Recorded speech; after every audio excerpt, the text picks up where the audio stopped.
I think I do pretty well with having literacy involved relationship in my classroom, but I probably, oh, I can certainly do better, but I need to improve on having given kids the space to disagree and to do that appropriately. Um, I think I help them to do it appropriately, but I probably don't give them enough space for the disagreeing. Page 52 to 54, when Parker is talking about culturally relevant intentional literacy communities and talking about teachers taking the time up front to get to know their students and their experiences, and to the extent of even going and visiting in their homes and with their families, and how that really helps to get to know them and also to build trust between the school and the family. I think that's very, very important, obviously. And I think that that's one area that we've definitely gone backwards.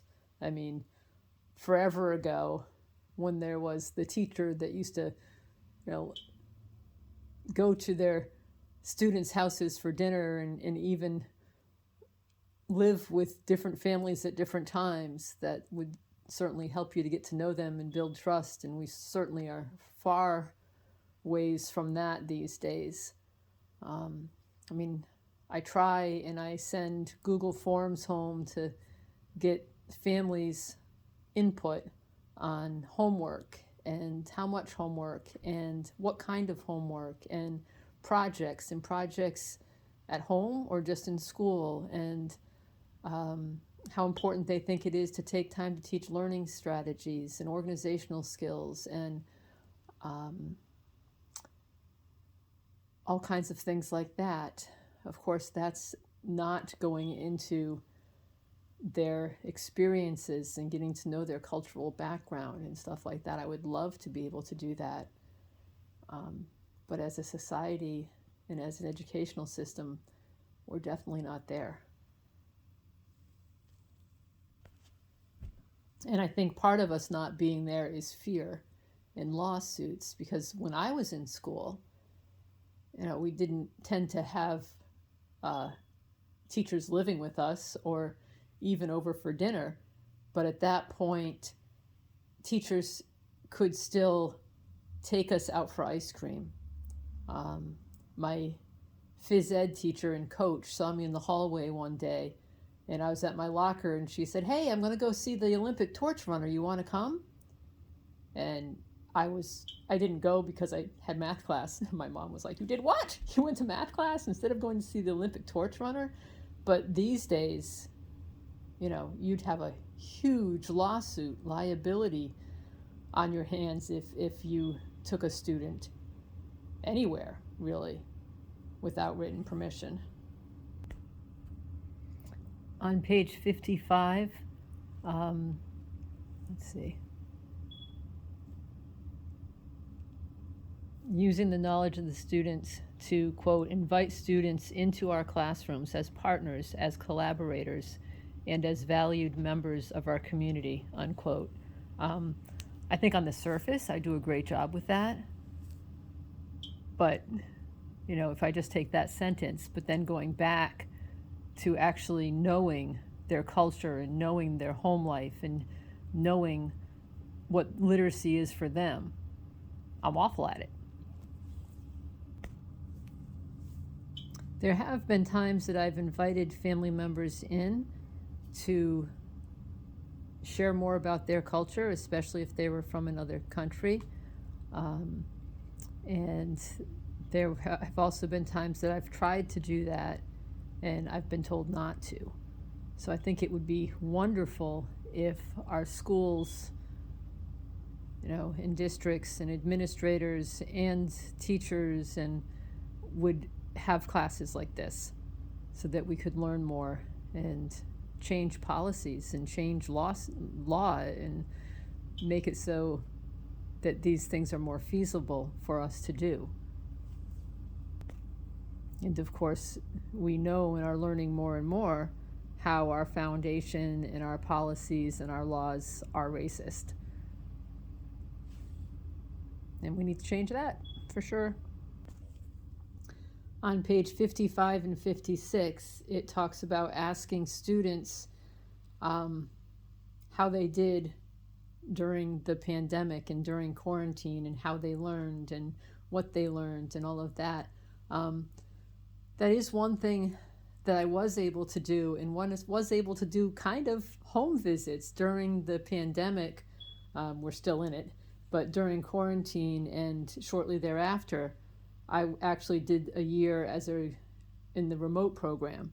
So in a way, the students were in my house and I was in their house, and I got to know things about their family, and I met their pets, and it was really cool. So we had a connection, and I certainly took the time that the focus was on how they're doing with this different situation, and how we needed to change our teaching and our learning in this different environment. But it was really neat because I think I had a closer relationship with my students because we were really in each other's homes and meeting one another's families.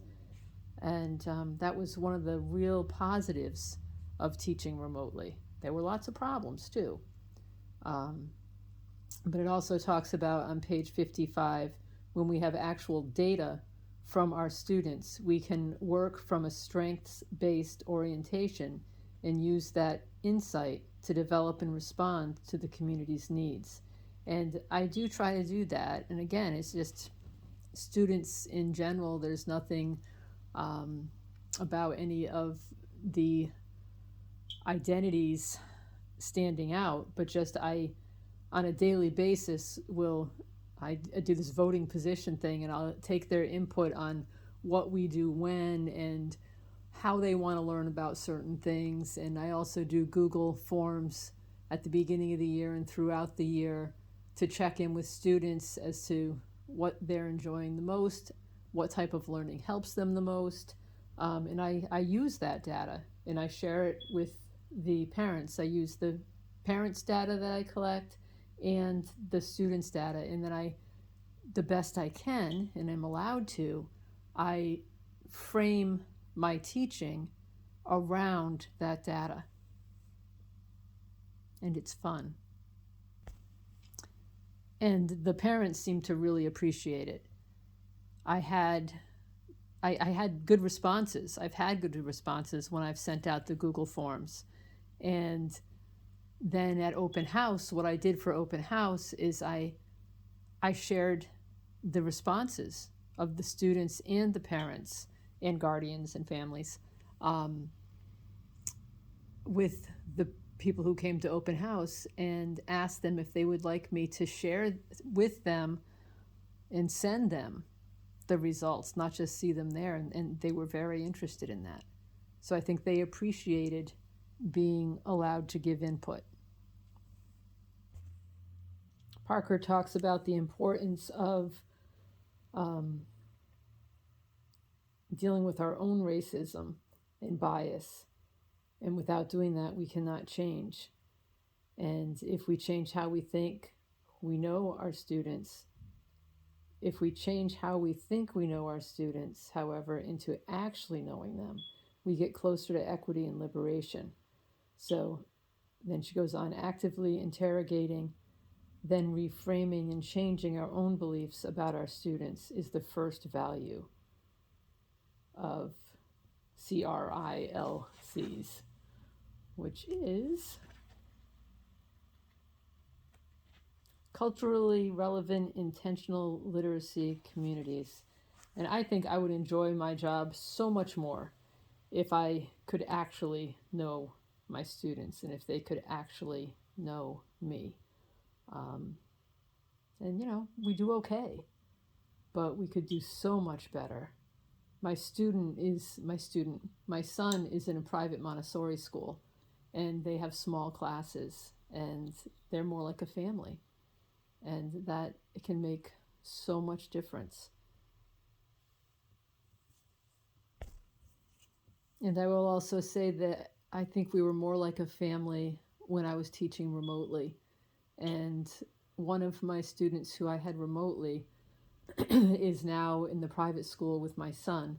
And my son came home the other day and said they were talking about their favorite best teachers and teachers they didn't like, and that his classmate who I had said that I was the best teacher he'd ever had.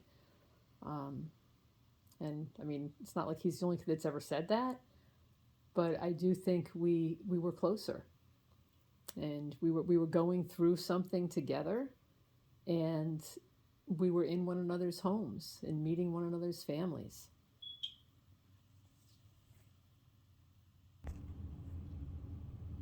The asset mapping under the to-dos on page 56 and 57 sounds very interesting, and it's early yet, but maybe that's something that I might incorporate into my choice project, because that sounds neat. And also vulnerability being at the heart of the community, I agree with, for sure. And I want my students to be vulnerable, to feel safe, to share, to be themselves. And at the same time, I want them to do that, but I'm not brave enough to be vulnerable in sharing all of my identities with them.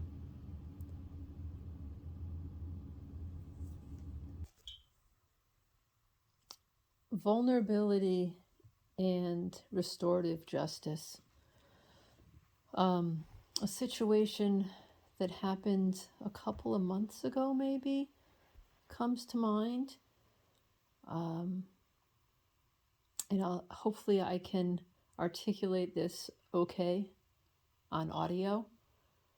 But I have a student who I really like, and even just starting out that way makes me feel like it's a bit of a racist comment. And but he's got great leadership qualities, and sometimes, like all of us, he uses them in appropriate ways, and sometimes he doesn't. And one day the kids were very chatty, and I had spoken with a couple of students individually, and then I spoke with the whole class as a whole about it. And this student, who is a student of color, immediately started socializing.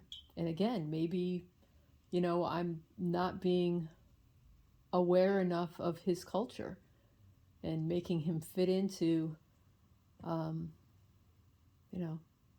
what the school expects.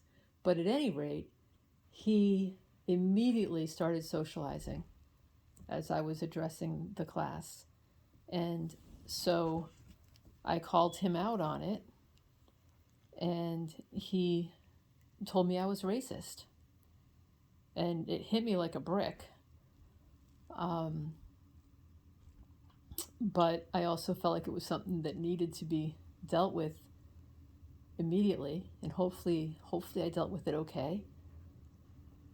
But I said something once. He said racist, and actually I think I had called him out on it, and since he had done it right after I said not to, like immediately I told him to go stand in the hallway for a minute, and then he called me racist. And then I felt like, if I backed down, I felt like I needed to stick with it. And I said, because I felt like he was using it, and I said, go stand in the hallway. And then I got the other kids set up so they knew what they were doing. And fortunately, because it was scary too, but fortunately I had a paraprofessional in the class, and I went over to him because I wanted to check myself. And I asked him, I said, was I inappropriate? And he said, no. He said, not at all. He said that student has been being an issue all day in other classes too, and I was totally appropriate. And then I went out to the hallway, and I went to the student, and I said, let's go. And so I took him down to guidance because I felt like it was something, yeah, I was scared. I was hurt, um, but I was scared too, and I wanted to address it head on. So I went to the guidance counselor, and she was thinking maybe he should have some time in school suspension, which wasn't what my goal was. But I told her what had happened, and she said, bring him in. So we had what I thought was a good heart to heart talk, but now I'm thinking that, we didn't do a whole lot of listening to him. We did give him some opportunity, but we didn't do a whole lot of listening. And I also had the opportunity to be very vulnerable, and I did not take it. So the conversation went, the guidance counselor said to the student, Mrs. Hoyle is not racist. She said out of out of just about anybody, Mrs. Hoyle is not one that you should be calling racist. And if there were a situation, she would have your back. She'd be the first one to have your back. And I didn't know anything about how this conversation was going to go. And so, we both said to him that we know it's very difficult right now, especially right now, to be a black man. And, we understand that, not fully, of course, but we know that it's hard.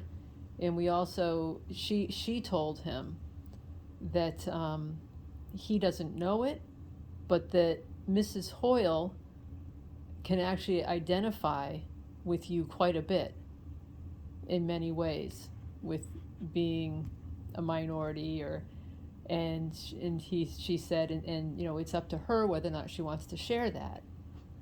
And we also talked to him about using that he's a great leader, and I talked to him about how he's kept his nose out of things lately, and that at the beginning of the year he got off to a bad start with another student, and we had talked through that one too. And I said, and since then you've been doing a great job, you've been making good choices, you've been keeping your nose out of bad stuff, and you've been being a good leader.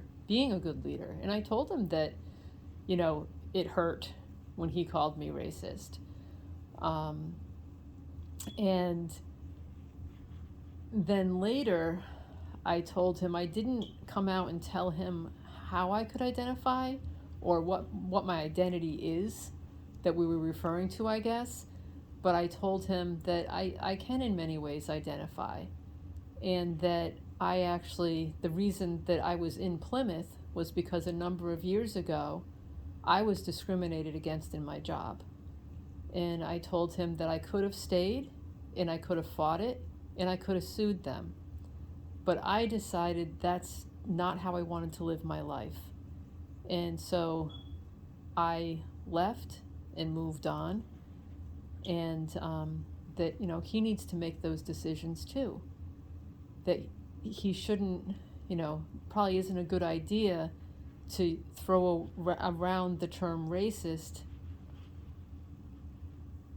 easily. And that he should choose when he uses that term. And I told him that if and when somebody really is being racist, I want to know about it, and I will be there to help him, and I want to be there to help him. But I also told him that, if he goes to that term too easily, it's not going to benefit him when he really needs it. So it was an interesting conversation. There was a little more to it than that, but and when I went back to the class too, he I think he seemed to know he was wrong, and now of course I'm questioning myself again.